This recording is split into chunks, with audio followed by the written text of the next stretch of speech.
பெரும் பத்திரிகையில் இருக்கக்கூடியவங்க, பெரிய வந்து செய்தி ஆசிரியர் லெவலுக்கு இருக்கவங்கலாம் இந்த மாதிரி அல்பத்தனமாக போய் மாமூலாக வாங்க மாட்டான். அவன் என்ன பண்ணுவான்னா பேக்கேஜாக வாங்கிக்கிறான். பேக்கேஜ். ஸோ அதைத்தான் நான் சொல்லுவேன். இது புரியுது. இது அவங்க வந்து டீல் ஓகே. அவங்க பேக்கேஜே வாங்க ஆரம்பிச்சிட்டாங்க.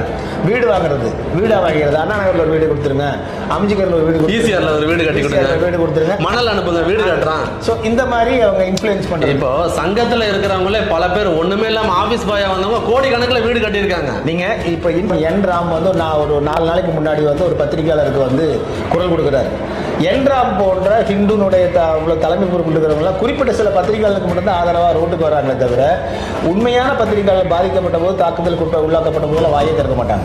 இப்போ இதே வந்து பார்த்தீங்கன்னா இவர்கள் வந்து எலைட்டான பத்திரிகையாளர்களுக்கு தான் வருவாங்க. எலைட்டான பத்திரிகையாளரும் ஒன்று நேர்மையான பத்திரிகையாளர் இல்லை. அவர் வந்து உட்கார்ந்துட்டு வந்து ஒட்டு மொத்தமாக தமிழ்நாட்டில் ஏகப்பட்ட பிரச்சனை பஞ்சாயத்து போயிட்டு இருக்குது, முதலமைச்சரையும் அமைச்சரையும் கூப்பிட்டு குழந்தைகளுக்கு பிடிச்சி இசையமைப்பாளர் யாருன்னு கேட்டுட்டு இருக்காரு.